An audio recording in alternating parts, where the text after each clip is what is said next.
Let's welcome former NYPD Commissioner Bernie Kerik back to the show. Your reaction to that? Liz, back in the 90s, before 1994, mothers were putting their babies to bed in bathtubs, afraid of random gunfire, afraid of the murder rate. We were averaging about 2,200 murders a year. That's exactly what's happening in Minneapolis. And I predicted that it was only going to get far, far worse when they started calling for the defunding of police, when the cops started walking off the job. The problem is, you want a safe and secure environment to live in. You want a peaceful environment to live in. The only way you're going to be able to do that is have the police there in full force. You diminish the police, you're diminishing your safety and security of your community. And they were stupid. These people were idiots to even go down that road.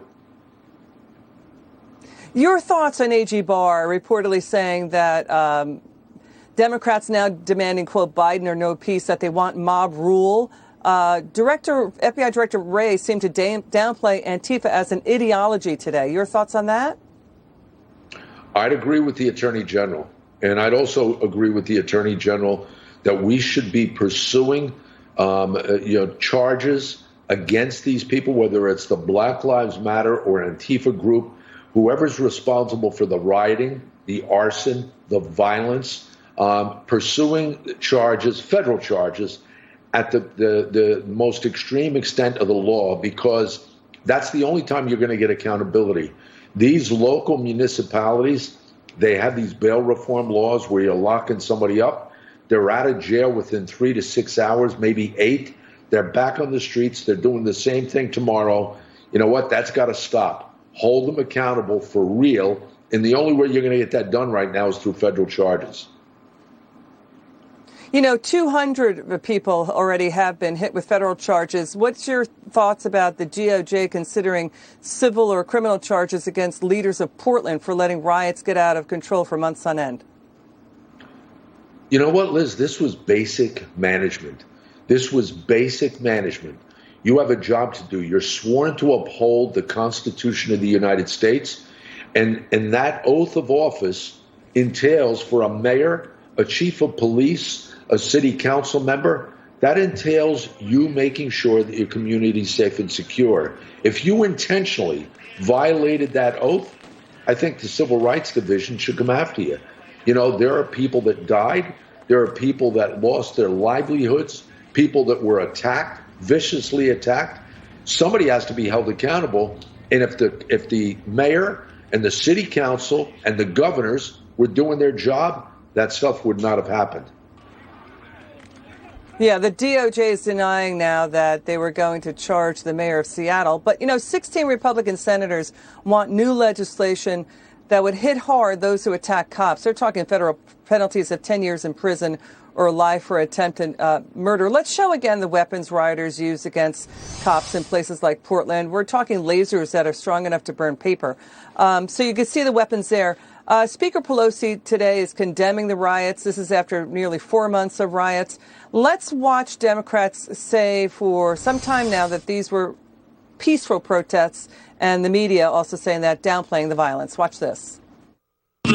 Mostly a protest. It is not, generally speaking, unruly. Peaceful protest. Peaceful protest. Peaceful protesters. Destroying property which can be replaced is not violent. And please, show me where it says that protests are supposed to be polite and peaceful. Peaceful protest. Peaceful protest.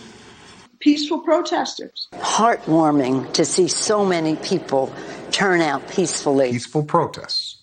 Peaceful demonstrators. Okay, people support peaceful protests, of course, Bernie, but, by the time of the DNC convention, dozens had been killed in riots, businesses had been destroyed, and the Democrats didn't mention it at their convention. That criticism is still out there against the Democrats. Your reaction?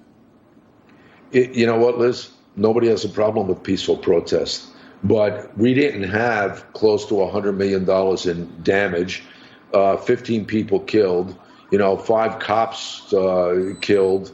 That stuff didn't happen through peaceful protests. Peaceful protests can be handled easily.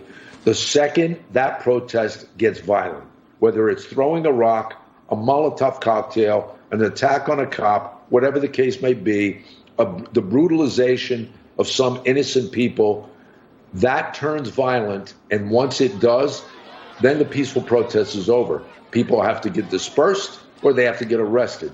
That's the way you handle it. You know, what would you say to people out there who have not had that happen in their own communities, but are critical of those who are pushing back up against that, critical of those who say don't defund the police? I'd say take a ride through, southern Manhattan. Take a ride through New York City and look at what it looks like today. Take a ride through Minneapolis. That really looks like the aftermath of Beirut in the 70s. It doesn't even look like a city in America.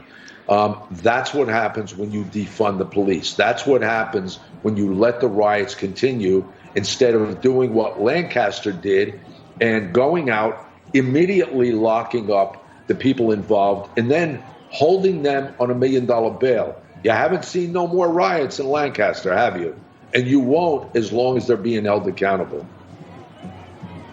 All right. Bernie, Kerik, thanks for coming on. Really appreciate it. Liz, thank you.